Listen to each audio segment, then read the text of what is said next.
Tigraay haal duree jiru dhiisanii waliin mari'achuu qabu jedha dhaabbata International Crisis Group xiinxalaa olaanaa dhaabbatichaa dubbisneera.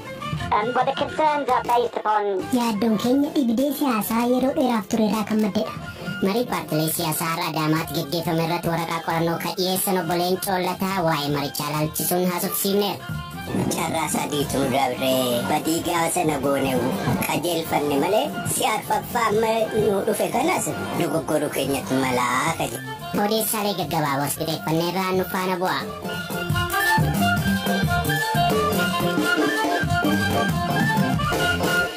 Paartileen siyaasaa naannolee Itoophiyaa adda addaa dhimma ijaarsa sirna dimookiraasii fi filannoo irratti mari'ataniiru.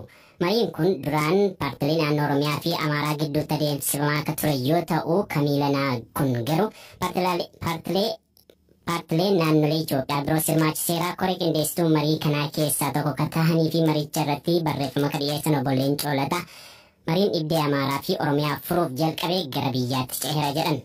Koree qindeessituutu jirti nuti nama afurii lama Amaaraa lama Oromoodha isaan kanatu qopheesse.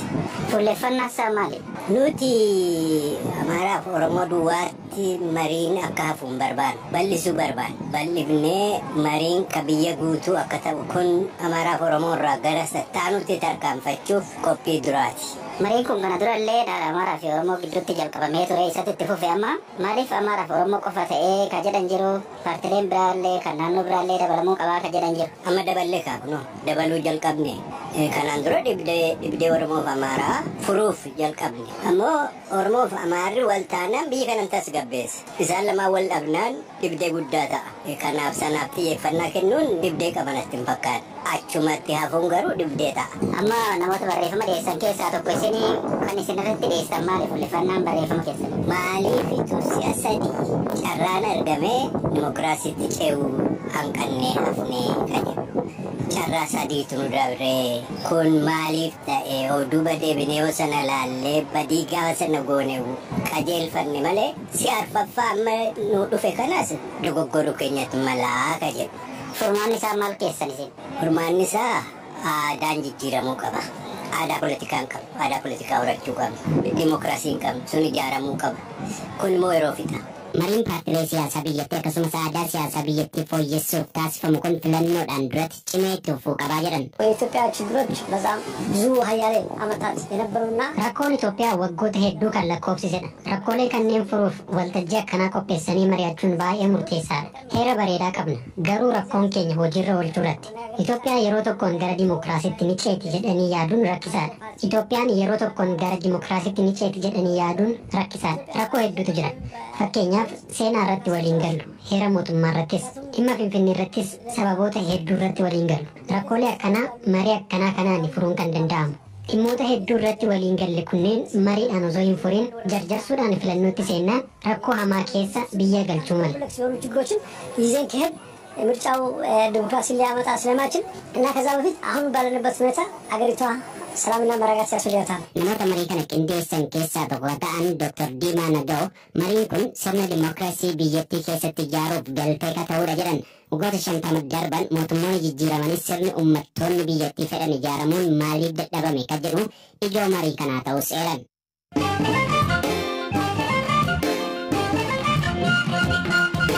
Odeessataanuun dhaabbati waa'ee wal dhibdee qoratu International Crisis Group muddamni mootummaa federaalaa fi naannoo Tigraay gidduu jiru cimee walitti bu'iinsatti ce'uu malaa jedhe. Gareen kun muddamni qaamolee lamaan gidduu jiru hammaachuun dura yaada furmaata ta'uu malu jedhe dhiyeesseera.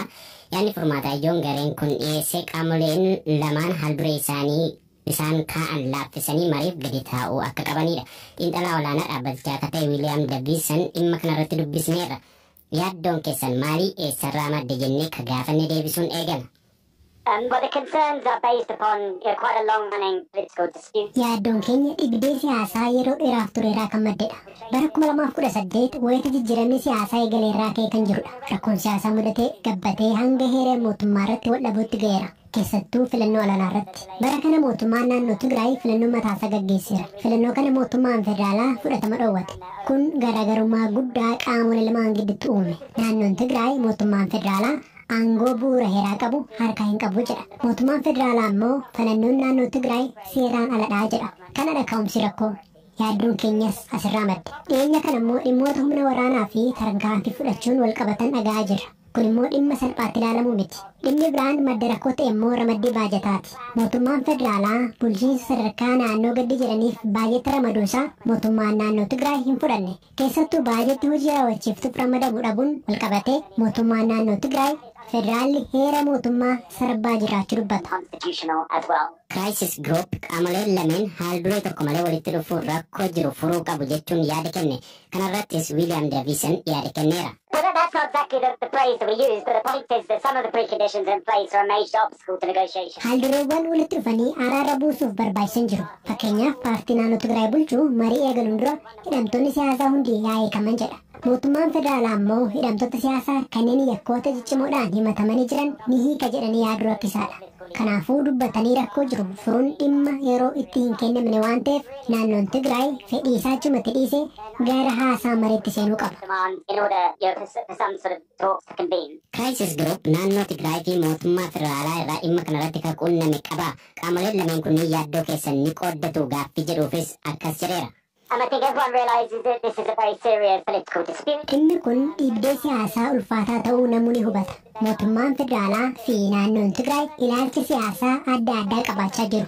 Federaalli mootummaan naannoo Tigraay seeraan alaa jedha.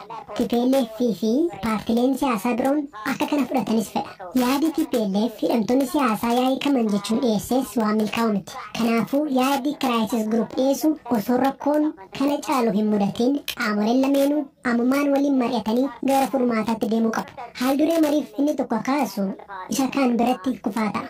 Qaamni tokko yookiin ammoo qaamoleen lameenuu haal duree jedhamu mara dhiisanii gara waliigalteetti hin dhufan yoo ta'e Itoophiyaan waraanatti seenti. Gocha badii kana ammoo qaamni fedhu jira jennee yaadnu. Kanaafuu hundaafuu kan fayyadu waliin mari'atanii furmaata kaa'udha malee wal gaarifachuu miti. That would be obviously utterly disastrous in nobody's interest at all.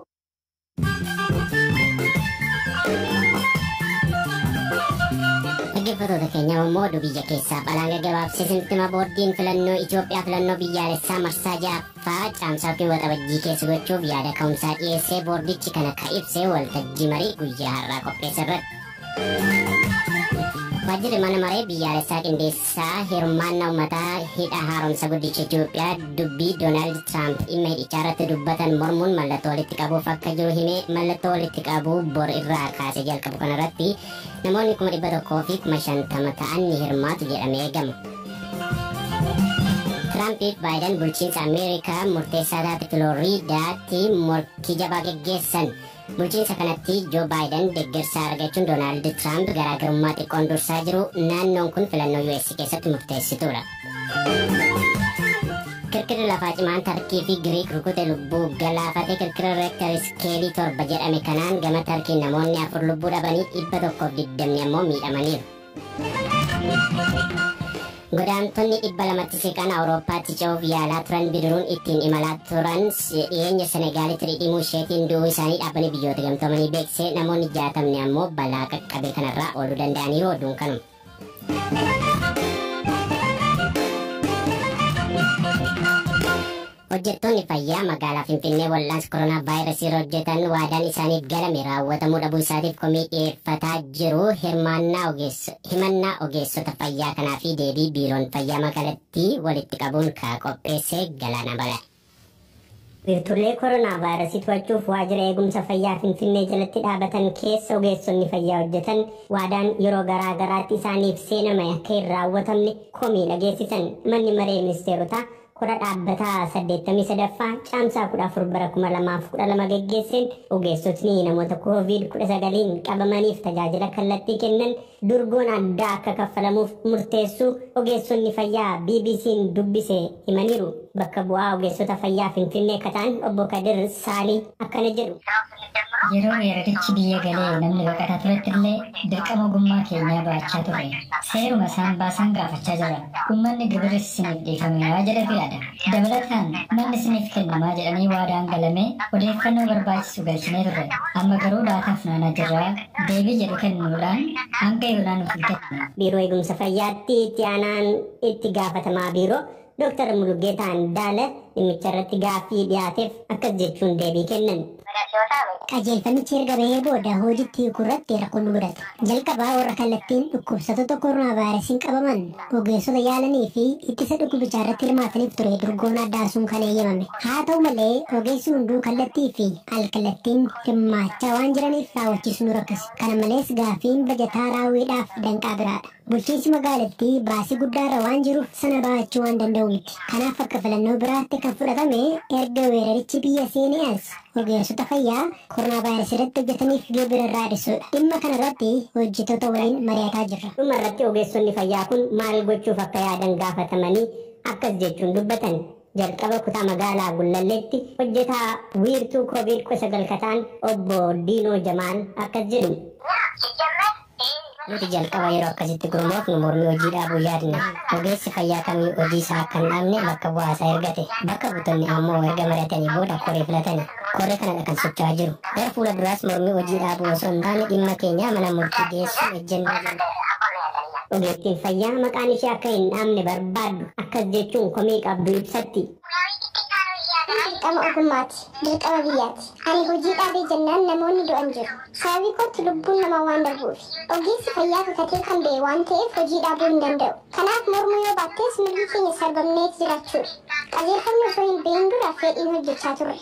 Erga qajeelfamni ba'ee booda garuu biiroon fayyaa Finfinnee kan hojiirra oolchuuf hin barbaanne. Dhimma manni ogeessotaaf kennamuuf waadaa seename raawwanne jedhuufis akka waajjiraatti akka hin jirre kan himan aangaan biiroo fayyaa magaalichaa bulchiinsa magaalaaf garuu gaaffiin dhiyaateera jedhan.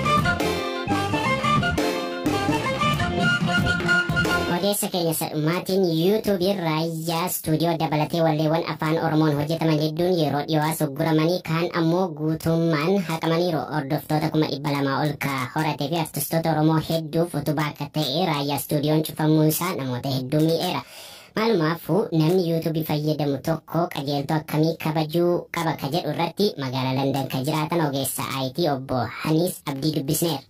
Namni yuutuuba akka biizinaasaatti tiriit godhuu qaba. Obbolaan kan eegalchu hojjetu hordoftu jira. Mee sababoota ijoo yuutuubiin ittiin tarkaanfii fudhatu maal faadhame? Nama arrabsuu, reekitimii, koppiraayit, infiraayitii ishuu guddaadha. Kontentii namni tokko kireet godhe namni biraa fuudhee siniin akka ofii fakkeessee kanuma koppii godhanii dalagu.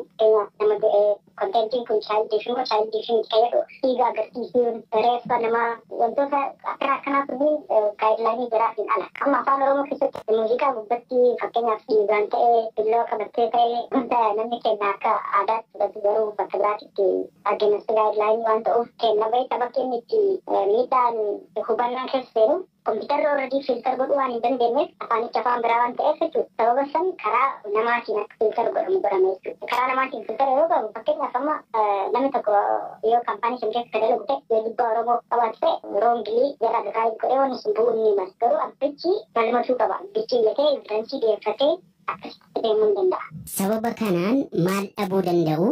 Gara fuulduraatti akkamittiin itti adeemamuu qaba jettume. Kan fakkeenyaaf namni tokko yuutuuba banatee beekumsi isaa guddatee bakka guddaa ga'e booda hubannaan alatti akka isaa yoo gaayidlaayinii kan keessaa ala bahee yuutuubni isaa guututti cufame kontentii sana hunda luus godha. Kontentii qofa luus godhuu miti wantoota ifaa jiran ta'eef hubama. Fayyaa isaatti irratti rakkoon dhufuu mala. Even kaampaaniilee hedduu warrootuma amma miidiyaa Oromoo ta'ee warrootuma yuutuuba onarra ta'aniitiin tuboroota ta'aniitiin dalagan hedduu isaanii wagguun laalu kontentii koppiraaytii qabu hedduu jalaa qaban. Nama atleast xiqqoo walloo kana keessa biizinasa kana keessa turee fi nama teekinooloojii irraa hubannaa qabu dhiyaatanii gaafatanii irraa hubatanii tiniin deemuun bareeda yoo san hin taane wanta yeroo dheeraaf ifaajjee dhabuu dandeessa.